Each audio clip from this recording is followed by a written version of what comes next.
भारत की सबसे पुरानी पॉलिटिकल पार्टी कांग्रेस, जिसका शासन यहां आपके राजस्थान में है, यह भी लोगों को गुमराह कर रही है। इसके भी सांसद, विधायक, मंत्री, मुख्यमंत्री या तो मौन है और या तो लेफ्ट राइट बात कर रहे हैं। भारत में इनफैक्ट दो विंग है। कुछ लोग कहते हैं राइट विंग, कुछ लोग कहते हैं लेफ्ट विंग।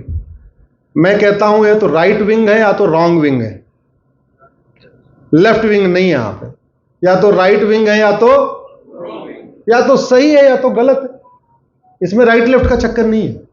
या तो यूसीसी सही है या तो यूसीसी गलत है। और जब संविधान में है, तय हो गया। इनफैक्ट आर्टिकल 44 लागू होना चाहिए कि नहीं होना चाहिए, यह चर्चा करना अपने आप में संविधान निर्माताओं का अपमान है। जो चर्चा आज से 77 साल पहले हो गई, 1948 में हो गई, लंबी चर्चा के बाद 23 नवंबर को हमारे संविधान में आ गया। 74 साल पहले 1949 में हमने शपथ पूर्वक उसको अडॉप्ट कर लिया। 26 जनवरी को हमने रिपब्लिक डे मना लिया इसी संविधान के साथ। अब आज ये कहना होना चाहिए नहीं होना चाहिए, ये तो मुझे लगता है पूरी कंप्लीट एक मिसलीड करने वाली बात है, धोखा करने वाली बात है। लेकिन ओवैसी साहब से क्या कहें, उनके तो पार्टी का नाम ही है MIM में फुल फॉर्म आप लोग देख लीजिएगा क्या है, कांग्रेस। और अपने आप को गांधीवादी, और गांधी जो सुबह से लेकर शाम तक भगवान राम की बात करते थे। गांधी का हिंद स्वराज पढ़िए, उसमें राम राज्य की कल्पना है। गांधी जी कहते थे देश आजाद होगा तो हम राम राज्य स्थापित करेंगे, आने वाली सरकारें राम राज्य स्थापित करें। राम राज्य का पहला टेनेट्स, बेसिक स्ट्रक्चर यही है, कॉमन सिविल कोड। मानव इतिहास में सबसे पहले एक पति एक पत्नी का नियम लागू करने वाले भगवान श्री राम है।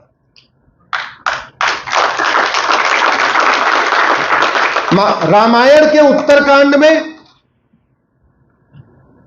वाल्मीकि रामायण के उत्तरकांड में, रामचरितमानस के उत्तरकांड में स्पष्ट इसका वर्णन है, एक पति एक पत्नी का।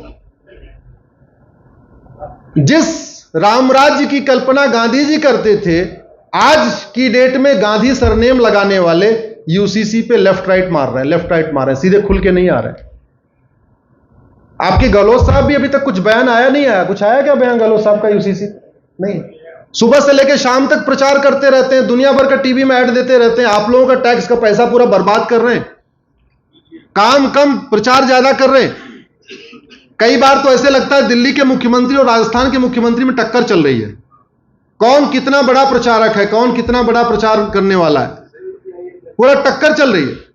अभी सुप्रीम कोर्ट ने बोला है दिल्ली वाले उसको, दिल्ली की सरकार को, वो कह रहे थे जी हमारे पास मेट्रो ट्रेन बनाने का पैसा नहीं। बोले काम करो, पिछले 3 साल में कितना खर्च किया पहले वो बताओ। अभी बुरी तरीके घिर गए हो। आज तक गहलोत साहब ने भी नहीं बोला। राजस्थान की परंपरा क्या है, राजस्थान की संस्कृति क्या है और भारत की संस्कृति क्या है? एक पति एक पत्नी भारत की संस्कृति रही है। बाद में डिफॉर्मेशन हुआ, पहले डिफॉर्मेशन हुआ, अलग बात है। लेकिन जब हमने संविधान, अगर आप संवैधानिक दृष्टि से देखिए तो भी एक पति एक पत्नी, और अगर आप राम राज्य के हिसाब से देखें तो भी पति पत्नी। हम दो हमारे दो लागू करने वाले सबसे पहले भगवान श्री राम है। भगवान राम ने एक विवाह किया, लक्ष्मण जी ने एक विवाह किया, भरत जी ने एक विवाह किया, शत्रुघ्न जी ने एक विवाह किया। भगवान राम के 2 बच्चे, भगवान लक्ष्मण जी के 2 बच्चे, भरत जी के 2 बच्चे, शत्रुघ्न जी के 2 बच्चे। वर्णन है इसका। तो ये हमारी परंपरा रही है। अगर आप राम राज्य उठा के देखिए तो भी हम दो हमारे दो, संविधान उठा के देखिए तब भी हम दो हमारे दो। कुछ लोग कहते हैं पॉपुलेशन कंट्रोल, संविधान के शेड्यूल 7 को उठा के देखें, साफ साफ लिखा हुआ है, family planning and population control लिखा हुआ है, संविधान में लिखा हुआ है। तो जनसंख्या नियंत्रण का प्रावधान भी संविधान में। इसके बावजूद उस पर इट्स बट्स लगाना और बोलना, खासतौर पे एक बात और जो इंपॉर्टेंट है, इस संविधान में फंडामेंटल ड्यूटी भी है। फंडामेंटल राइट के अलावा फंडामेंटल, एक बार आप लोग बाद में गूगल करना, आर्टिकल 51A लिखा क्या है? It shall be the duty of every citizen. यहां फिर से शैल वर्ड यूज हुआ, जैसे आर्टिकल 44 में यूज हुआ था स्टेट शैल, सरकार की ड्यूटी है यूसीसी लागू करे, ऐसे यहां पे भी शैल वर्ड यूज हुआ है, it shall be the duty. यह सभी नागरिकों का कर्तव्य है। क्या? एबाइड बाय द कॉन्स्टिट्यूशन, संविधान को एबाइड बाय द कॉन्स्टिट्यूशन, संविधान को पालन करना, संविधान को मानना, रिस्पेक्ट द आइडियल्स, संविधान के जो आइडियल्स हैं उनकी रिस्पेक्ट करना। संविधान के आइडियल क्या है? Equality, justice, liberty, fraternity, unity, integrity, जो छह शब्द लिखे हुए हैं प्रीएम्बल में। फॉलो द नोबल आइडियल्स, उनको रिस्पेक्ट ही नहीं करना, उनको फॉलो भी करना। और to promote harmony and spirit of common brotherhood, ध्यान से शब्द देखिए, कॉमन ब्रदरहुड। आर्टिकल 44 किसकी बात कर रहा है? Common civil. और यहां 51A में क्या आ रहा है? Common brotherhood. अब ब्रदरहुड में केवल ब्रदरहुड नहीं है, यह सिस्टरहुड भी है। संविधान में जहां ही लिखा होता है, ही का मतलब केवल पुरुष के लिए नहीं, महिला के लिए भी लागू होता है। ऐसे अगर यहां पे ब्रदरहुड लिखा हुआ है, ब्रदरहुड का मतलब ऐसा नहीं केवल भाईचारा बढ़ाना, भाईचारा, बहनचारा, सबके लिए। तो to promote harmony and spirit of common brotherhood among the people, एक बड़ी इंटरेस्टिंग बात है संविधान के इस 51A में, transcending religious, linguistic, cultural diversities, यानी धार्मिक, भाषाई, क्षेत्रीय जो विभिन्नताएं हैं, इनसे ऊपर उठ के कॉमन ब्रदरहुड, कॉमन कायम करना है। यानी आपसी भाईचारा बढ़ाने के लिए अपनी जातीय पहचान, अपनी भाषाई पहचान, अपनी क्षेत्रीय पहचान, अपनी धार्मिक पहचान को भी छोड़ देना है, सीधे सीधे लिखा हुआ है। और renounce practices derogatory to the dignity of women, जितनी भी प्रैक्टिस डेरोगेटरी हैं विमेन के, महिलाओं के सम्मान के खिलाफ जो भी प्रैक्टिस है, उन सब को रिनाउंस करना है, त्याग देना है। आर्टिकल 51A में लिखा हुआ है। आर्टिकल 51A को हिंदी में कहते हैं मौलिक कर्तव्य। यह लोगों का मौलिक कर्तव्य है, संविधान को माने, संविधान को जाने, संविधान को अपनाए, संविधान के जो नोबल आइडियल्स हैं, यानी जो प्रीएम्बल में उद्देश्य लिखा हुआ है, इक्वालिटी, जस्टिस, लिबर्टी, फ्रेटर्निटी, उसको माने, यूनिटी, इंटीग्रिटी के लिए काम करें, कॉमन ब्रदरहुड मेंटेन करें, और अपनी धार्मिक, भाषाई और क्षेत्रीय डाइवर्सिटी से ऊपर उठ के ब्रदरहुड के लिए काम करें, और कोई भी रीति रिवाज, कस्टम जो महिलाओं के सम्मान के खिलाफ हो, उसको त्याग दें। अब आप ये बताइए, ये 4 शादी महिलाओं के सम्मान के खिलाफ है कि नहीं? जोर से बोलिए जरा। हलाला खिलाफ है कि नहीं? मुता खिलाफ है कि नहीं? मिस्यार खिलाफ है कि नहीं? ये तहर्रुस खिलाफ है कि नहीं? इसको त्याग देना चाहिए। और जो नहीं त्याग रहे हैं, इसका मतलब अपना मौलिक कर्तव्य नहीं निभा रहे हैं।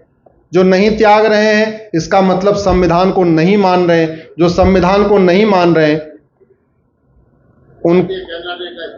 उनकी बिल्कुल, उनका वोटिंग का ही अधिकार नहीं, वास्तव में उनका नागरिक अधिकार भी खत्म करना चाहिए, उनकी नागरिकता खत्म कर देनी चाहिए।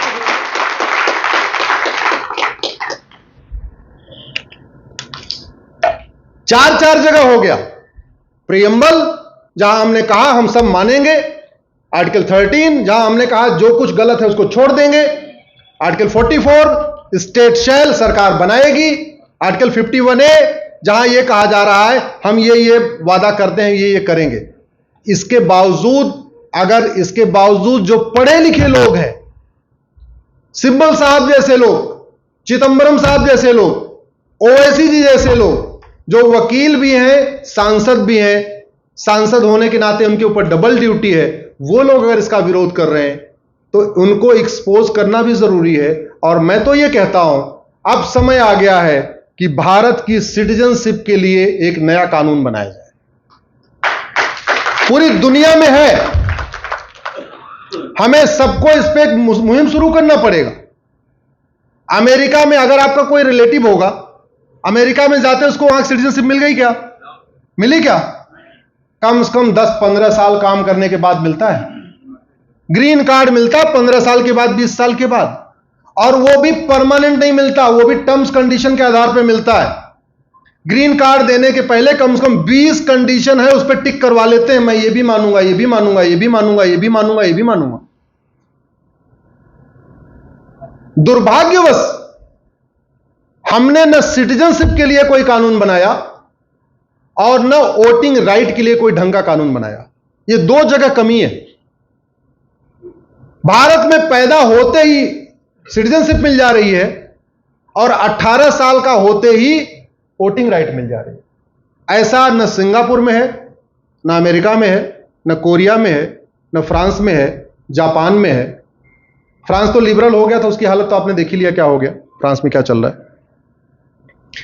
इसलिए अब यह जरूरत आ चुकी है कि सिटीजनशिप को डिफाइन किया जाए और कम से कम इतनी बात तो उसमें लिया ही जाए, जब बर्थ सर्टिफिकेट बनवाया जाए किसी बच्चे का, उसके पेरेंट्स ये कहें कि भाई मैं बच्चे के बिहाफ पे ये वादा करता हूं, मेरा बच्चा प्रियम्बल को मानेगा, फंडामेंटल ड्यूटीज को मानेगा, फंडामेंटल राइट्स को मानेगा, डायरेक्टिव प्रिंसिपल को मानेगा, भारतीय परंपरा को मानेगा, भारतीय संस्कार को मानेगा, वसुधैव कुटुंबकम को मानेगा, नारी तू नारायणी को मानेगा, सबका साथ मानेगा, सबका विकास मानेगा। इतनी बात तो कह ही सकते हैं ना, इतनी बात तो कह ही सकते हैं। भारत में रह के और भारत की संस्कृति के खिलाफ बोलना, भारत के संविधान के खिलाफ बोलना और उसके बावजूद संसद में बने रहना, इस पे बहुत गंभीर चिंतन की आवश्यकता है। ऐसे लोग, अगर कोई अमेरिका का व्यक्ति अमेरिका के संविधान के खिलाफ सीधे उठ के खल बोल दे, आज अमेरिका छोड़िए, भारत में ही जो शपथ सांसदों और विधायकों की है वही शपथ जजों की भी है, वही शपथ हाई कोर्ट के जज, सुप्रीम कोर्ट के जज की है। आपने किसी हाई कोर्ट के जज और सुप्रीम कोर्ट के जज को सुना कि मैं संविधान के फला वाले आर्टिकल को नहीं मानता? सुना? या फला वाला आर्टिकल ठीक नहीं है, या ये वाला आर्टिकल अभी इंप्लीमेंट नहीं करना चाहिए, अभी इस आर्टिकल को इंप्लीमेंट करने का समय नहीं आया? किसी आपने हाई कोर्ट सुप्रीम कोर्ट जज को सुना क्या ऐसा? अगर वो ऐसी बात कह दें तो उनकी जजशिप चली जाएगी। शपथ दोनों की बराबर है, सांसद विधायक की वही शपथ है, हाई कोर्ट सुप्रीम कोर्ट जज की जो शपथ, हाई कोर्ट के जज के और सुप्रीम कोर्ट जज अपनी शपथ को फॉलो कर रहे हैं। क्या संविधान में लिखी हुई किसी बात का विरोध नहीं कर रहे हैं, संविधान में जो लिखी हुई बात है उसके हिसाब से कोशिश कर रहे हैं चलने के लिए। फिर कोई सांसद विधायक कैसे कर सकता है? यह एक चिंतन की बात है। दूसरा,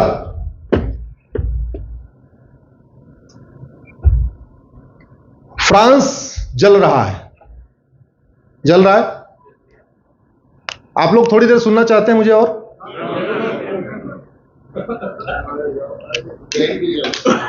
नहीं, मुझे बताया गया कार्यक्रम 6:15 खत्म करना है। अगर मंच का आदेश हो पूरा सुनना चाहिए सर।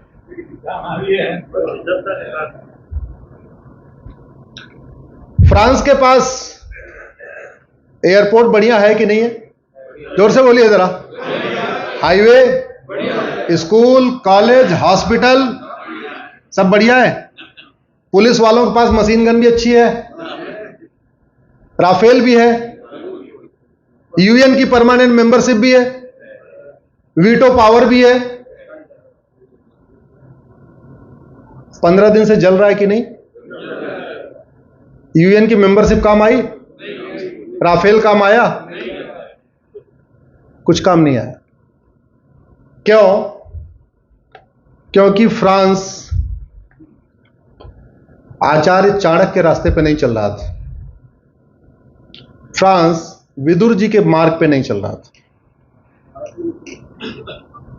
सठे साठ्यम समाचरित विदुर नीति है, आचार्य चाणक्य ने भी उसको रिपीट किया है, सठे साठ्यम समाचरित। आप पूरी दुनिया का इतिहास उठा के देख लीजिए, जिन राष्ट्रों ने सठे साठ्यम समाचरित सिद्धांत के अनुरूप पुलिस व्यवस्था और न्यायिक व्यवस्था बनाया है, वहां शांति है, समृद्धि है, खुशहाली है। जिन राष्ट्रों ने सठे साठ्यम समाचरित सिद्धांत को नहीं अपनाया और फर्जी मानवाधिकार और लिबरल पता नहीं क्या क्या ये वो जो दुनिया भर का पाखंड कर लिया, आज वहां आग लगी हुई है। अभी आपने कभी चाइना में नहीं सुना होगा ऐसी हरकतें? सिंगापुर में ऐसी हरकत नहीं होती, आजकल यूपी में भी नहीं हो रही है। सही कह रहे हैं, आजकल यूपी में भी नहीं हो रही है।